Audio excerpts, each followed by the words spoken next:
We are back on a Saturday morning with an important question on this Valentine's Day weekend. Just what is love? It is an age-old question that some people still don't know the answer to. He's looking at you, kid. You complete me. It's been chronicled on film for decades. Those scenes, those lines. Wasn't over. Still isn't over. That love. When you realize you want to spend the rest of your life with somebody, you want the rest of your life to start as soon as possible. It transcends language, age, culture. But what exactly is it? Ask 100 people, and you'll get 100 different answers. Love is awesome. Love is being together. Giving a girl a flower. Love is your first grandchild. Yes, yeah. Love is when someone reaches for your food and you don't have the sudden urge to slap their hand away. You know you're in love when you'd rather hang out with your girlfriend than your best friends that you've known for your whole life. Being in love is loving the craziness that every day brings. Love is being patient. Being in love means to remember 3 words the rest of your life. Look at your wife every day and say, it's my fault. We really tell each other every day. We tell each other of our love. Always wake up in the morning with a hug and a kiss. And he sings in the shower. Well, that's to make sure you're awake. I love them.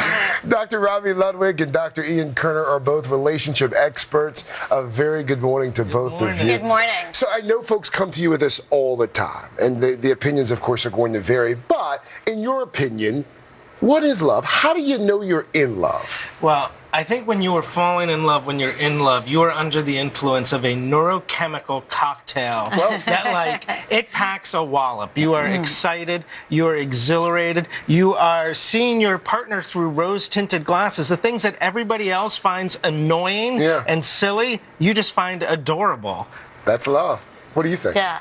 Well, I think the intensity is certainly turned up. Yeah. And there's a feeling of territoriality. You want to kind of be around this person all the time. You think everybody else wants them as well. And I think that there's a physical attraction, an intellectual attraction, and hopefully a compatibility as well. But what's the difference between being in love and loving someone?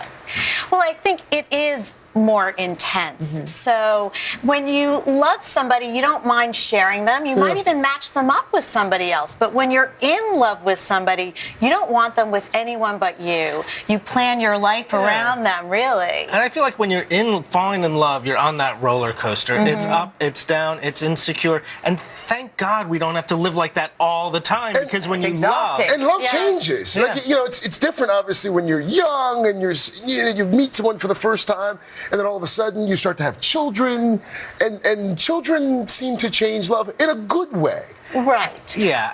In the end, I think that loving somebody is just having that calm, secure sense of home base. Yeah. There aren't necessarily so many highs or lows. There's a sense of expansion beyond just the two of you into your friends, your family. Yeah, I think it's more normal, too. It's loving who you are when you're around that person and loving who you can be. It's almost like you help each other to become the person you're meant to be in the best case scenario. That's such a nice way to look at it. Yeah. Valentine's Day can feel like a lot of pressure for people. You know, people who are in relationship can feel pressure on Valentine's Day, and people who are not maybe in a relationship.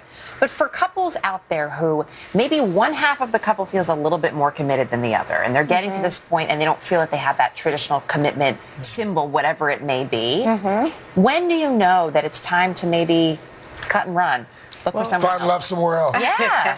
Yeah, I mean, first of all, there's lots of different types of non-traditional relationships today. I mean, more people are cohabitating than getting married. So, you know, it may mean opening your mind a bit, but I always ask people who are asking this question, it's called the miracle question. If you were to wake up a year from now and your relationship, your life was unfolding exactly the way you wanted it to, you were in the relationship you wanted to be in, and you woke up, what would a day in the life look like? And visualize that and go for that. I think you really need to respect your relationship goals. If the relationship is not looking the way you want, you have to be direct and say, listen, I want marriage, I want kids, and put it out there. And if someone can't give that to you, move on. You need to cut your losses and find the relationship you feel you need. How do you sustain it? How do you sustain love? How do you make sure that it's the love that lasts a lifetime?